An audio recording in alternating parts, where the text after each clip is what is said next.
Morning guys and girls, I'm down at the beach, swinging around. I'm with my pooches, so bear with me. If it gets a little noisy, it's just the waves, yeah. My pooches are kind of dragging me at the moment. I've got a very enthusiastic Cocker Spaniel. And I had, for those of you that are watching this on YouTube, because I'll post it on YouTube as well as Instagram, yeah, I wanted to give a shout out to Ron, because Ron raised a really interesting question the other day. He said, you know what, I watched my reading in terms of his astrology reading on my channel, and he said, you know, I really enjoyed it, but I still don't feel happy. And am I meant to, or, you know, in terms of it was the reading for him? And I think it's, you know, and I said to him, well, actually, it's two different things. Yeah, you're talking about two different things. One is that you know, the message is there to inspire you, to uplift you, to possibly bring stuff up that you're going through at the time, to help you kind of look at it in a different way, possibly. Ideally to inspire and motivate you, yeah? The feeling not happy, well, that always comes from within, yeah? So it's very much, you know, if you're in that state, we can always, you know, life is never smooth, and you hear me say that a lot, yeah? It's always how we manage to learn, because it's learn skills, yeah, on how we manage and balance our emotions on a daily basis.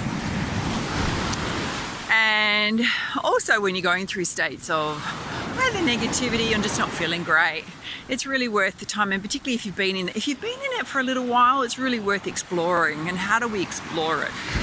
Often we'll shove our emotions down, we'll pretend they're not happening. We'll do things to numb ourselves or to distract, versus really dealing with things that are happening for us in that moment, yeah?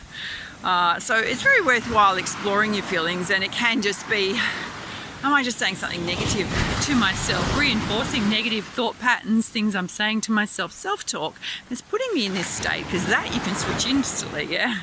Basically tell yourself to pack it up. And, you know, one of the easiest ways to do that is, one, tell yourself to pack it up. You're telling the same old story, or you're saying something negative to yourself, and recognize that you're saying something negative to yourself. You know, we can be our own worst critic, yeah? And then just, I guess, to say to you to do that little mindset shift where just appreciate where you are, how amazing you are, things you have to offer to the world, even if you don't feel it. Yeah, it's just about going, recognizing that I'm saying something negative to myself, or I'm recycling through stuff it's happened, right? As soon as something happens, it's in the past, yeah, it's gone. You can possibly take some measures and things to change your situation, but whether it be a choice you made, whether it's something didn't work out the way you wanted it to, it's gone. Why constantly beat yourself up about it, yeah? So it's really mindfulness. We talk about mindfulness as just being consciously aware of the states of emotions that you're in, the things that you're saying to yourself. If you're really stuck, journaling can be so cathartic, and I do talk about it a bit, and whether it's just on a piece of paper, you know, and you can just say to yourself, what am I feeling right now? Why am I feeling this? At the deeper root of this, you know, because often we'll only explore to a surface level, or just below the surface level, yeah? Often what's happening is triggers going off for you, triggers that have been with you for quite some time. When we go through life, we have all these experiences, and some of them can happen over and over again, you know, which means we just constantly reinforce them within ourselves. They can get attached to our sense of self-worth, how we feel about ourselves, how much we love ourselves. And we can think of it like, for example, you know, in terms of perhaps you had relationships that didn't work out, and it happens repeatedly. There's often some things that are going on within that need to be explored further, that are often talk about karmic. What's karmic? Ancestral, goes all the way down the line. How we learn to relate to each other, from our caregivers, from their caregivers for them. Patterns of being, ways of being, yeah, that you were never meant to carry. Can subconsciously and unconsciously play out in your relationships. That's just one example. But how do we get to the root cause of that and figure out what's playing out? There's a thing you can do, and I think it's very, very useful. I'm just watching the time here. It's called timeline regression, yeah? There's things we learn to do as transformation coaches and to help people with their path. So you basically visualize yourself you're grounded to Mother Earth, you visualize yourself flying above, yeah, and you're going backwards in time. And you want to keep going backwards, right, until you figure out the first time you had an experience that's related to the one you're having or related to the feelings that you're having. What happened in that moment? What did you witness? What did you observe? What happened to you? Yeah? The very first time you thought of it. And often it'll be way back to a place where you had no control over that situation. Often it comes from childhood. It may come from a relationship that you've been in, some sort of event, life event that you've gone through. And then when you realize where that stems from, yeah, it's that little aha moment that I've been carrying that around for so long, yeah, it's time to release it. Now, releasing it's not going to be that easy, right? Particularly, dog's just chasing seagulls, particularly if you've been in that pattern for quite some time. So give yourself the time to release it, yeah? There's many, many things that you can do that will help release it. Journaling out your feelings is one. Doing practices where you cut the cords and ties, attachments to yourself. You can do that in a visualization. There are guided meditations you can do to cut all sorts of cords and attachments to self, negative life experiences, toxic people out of your life that are no longer in your life, right? But it's the association, the memories you have to that, the things that you keep recycling through that you can release yourself from. So if we come back to Ron and his, why do I not still feel happy? It's a constant daily practice. It's like, I liken it to your diet, your fitness. It's a lifestyle habit. So when you make your emotions a lifestyle habit in terms of mindfulness, in terms of taking good care of your mental health, your emotional well-being, and you take that time to pause and reflect, because it's a conscious act, yeah? It's becoming very conscious about when you're not in a great emotional state, to recognize it and take some action on it, to shift yourself from that state. The more you do it, you can literally do it instantly. Literally within seconds you can do it, yeah?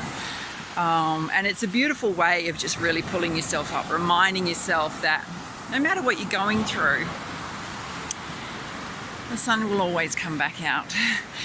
The sun will rise again the next morning. I said to Ron, and this is one of the things I remember myself that I do not quite a bit, but whenever I'm in a state where I feel overwhelmed, and we can all be in that state, right? Where something's happened that's overwhelming, or you feel overwhelmed. And often what happens is it's just going to be one day that you're in that state of being, yeah? And in that moment, just to say to yourself, and if it's you that's feeling like this, just to say to yourself, this will pass. Tomorrow's a new day. I guarantee you're always going to feel better the next day. It's never going to feel as bad as it was the day before, yeah? It's very much just recognize that you're emotionally going through some stuff.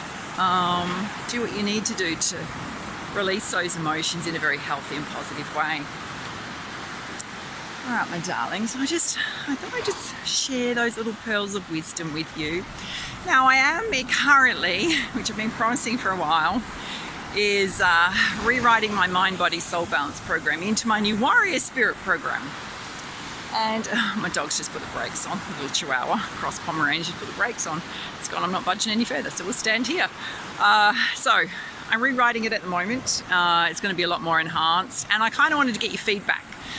So, I'm thinking of, for those of you that are already on my YouTube channel, I've got the VIP members area where I put a lot of the extended content on there. I'm thinking of putting another level in there so that you can get access to all the video content of the Warrior Spirit program. It's going to be very much about lifestyle, diet, nutrition, emotions, relationships, though tackling those deep things that hold you stuck in life purpose. So much content. It's going to be in 3 parts, right? So I'll release them in different parts. So I wanted your feedback on whether you'd find it useful to have the video content as the next level in of the VIP members area, which means you can instantly access it through YouTube. I'll pop up the ebooks and the written content that you can also have as guides separately that you'll get access to. The other option I have is put it up as an online e-course, which we can do both, yeah? Which means you'll go through a structured course online, do it in your own time. Both of them you can do in your own time. So, love to hear your feedback, your comments below. Let me know your preferences. because I am in the development stage right now. So I do like to cater to your needs and what you would find useful. And I guess on YouTube, you could instantly access the content wherever you are, yeah? All right, my loves, I'm going to continue walking with my pooches. My Pomeranian has decided to move his butt. Hello, thank goodness. Guaranteed I'll be carrying him halfway through the walk. All right, my darlings, love you heaps. Have an awesome, awesome day. Let me swing you around to the ocean so you can see it before I go. So it's very overcast here today. We're heading into winterish kind of thing. It's very pink though. All right, bye.